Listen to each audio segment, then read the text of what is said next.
반갑습니다 구독자님들. 오늘 영상에서는 트럼프가 언제부터 그린란드에 관심을 가졌는지, 그리고 지금 이 이슈가 왜 다시 수면 위로 떠올랐는지를 정리해보려고 합니다. 여기에 더해 트럼프가 꺼내들고 있는 관세 카드, 그에 따른 주변국들의 반응, 그리고 2026년 중간선거를 앞둔 한 해를 우리가 어떤 관점으로 바라봐야 할지까지 함께 살펴보도록 하겠습니다.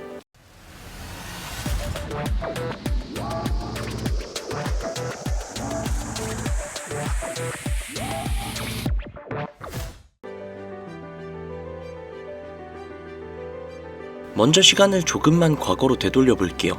트럼프는 이미 2019년 1기 행정부 시절 그린란드를 대형 부동산 거래에 비유하며 공개적으로 언급을 한 적이 있습니다. 당시 트럼프는 자신의 SNS에 그린란드 지역에 트럼프 타워를 합성한 이미지를 올리며 노골적으로 매입 의사를 드러냈습니다. 이에 덴마크 총리는 그린란드는 판매 대상이 아니다 라며 선을 그었었고, 외교적 마찰 끝에 트럼프는 덴마크 국빈 방문을 전격 취소합니다.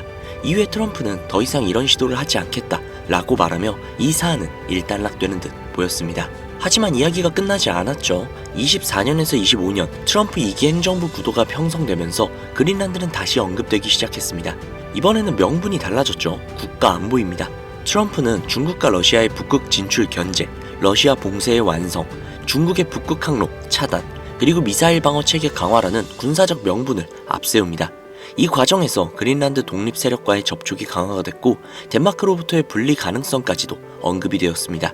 심지어 그린란드 주민들에게 1인당 10만 달러 수준의 현금 보상을 제시하며 독립부 편입을 유도하려는 시도도 있었습니다.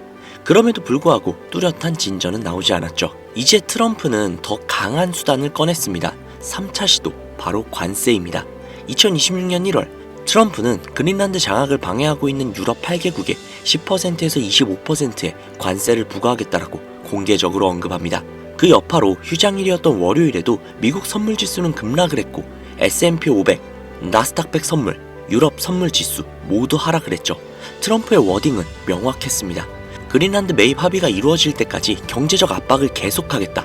이 과정에서 영국에 대해 220억 파운드 규모의 관세 폭탄이 거론이 되며 영국 경기 침체 가능성까지 언급됩니다. 유럽 국가들도 가만히 있지는 않았습니다. 미국에 대한 맞대응, 관세 가능성을 언급하며 시장은 다시 한번 불확실성 국면에 들어갔죠. 여기에 더해 군사적 옵션에 대한 질문에 트럼프는 명확히 부인하지 않았습니다. 그리고 최근 덴마크가 그린란드에 추가 병력을 배치했다는 소식까지 전해졌죠. 또 하나의 흥미로운 대목은 백악관 내부에서 흘러나온 노벨 평화상을 받지 못한 데에 대한 개인적인 감정이 일부 작용하고 있다는 해석입니다. 물론 이것은 부차적인 요소일 수도 있습니다. 핵심은 여전히 중국과 러시아 견제, 자원, 즉 히토류죠. 이것과 군사적 요충지입니다. 제가 가장 걱정하고 있는 포인트는 그린란드 자체보다는 관세입니다. 2025년 4월 전세계 상호 관세 부과로 인해 시장이 큰 폭락을 겪었던 일 다들 기억하시죠? 만약 2026년에도 똑같은 명분으로 관세 전쟁이 반복이 된다면 시장은 다시 한번 큰 충격을 받을 수밖에 없습니다. 여기에서 굉장히 흥미로운 지표가 하나 있는데요. 바로 폴리마켓 같은 예측 베팅 시장입니다. 미국이 그린란드 일부를 장악할 것인가? 이 질문에 대한 확률이 최근 들어서 꾸준히 상승을 하고 있습니다. 현재 기준으로 장악 가능성은 20% 초반에서 계속해서 상승해서 관련 베팅 지표 역시 40%대 중후반까지 올라왔습니다. 거의 절반 정도가 된 거예요. 이건 단순한 도박 수치라기보단 대중심리의 변화를 보여주는 지표로 볼 수 있습니다. 트럼프의 발언이 단순한 쇼가 아니라 실제 행동으로 이어질 수 있다는 인식이 점점 더 확산되고 있다는 뜻입니다. 올해 11월 미국의 중간선거가 있습니다. 트럼프 입장에서는 무언가 가시적인 성과를 보여줘야 하는 시점이죠. 트럼프 본인도 중간선거에서 패배할 경우 정치적 리스크가 커진다는 걸 누구보다도 잘 알고 있습니다.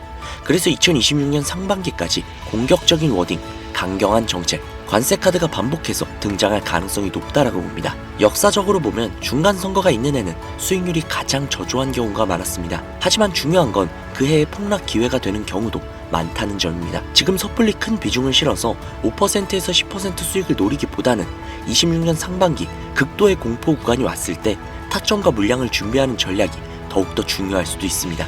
2026년은 농사를 짓는 해, 그리고 2027년에서 2028년에 수확을 기대하는 구조로 보는 게 더욱더 합리적일 수도 있습니다. 솔직히 앞으로 시장이 어떤 식으로 움직이게 될지는 그 누구도 장담을 할 수 없죠. 다만 분명한 건 트럼프가 과거 18년에서 19년도 그리고 2025년도에 어떤 워딩과 행동으로 시장을 흔들었는지 지금 다시 복귀해야 할 시점이라는 겁니다. 기회는 늘 공포 속에서 준비된 사람에게 옵니다. 지금은 성급하게 베팅할 때가 아니라 원칙과 감정을 분리해서 차분하게 시장을 바라볼 시간이라고 생각하시면 됩니다. 오늘 영상은 여기까지입니다. 적어도 제 영상을 보시는 분들만큼은 감정적인 투자가 아니라 이성적인 투자로 누구보다 바람직한 수익을 가져가시기를 바라는 바입니다. 오늘 하루도 고생 많으셨습니다. 감사합니다.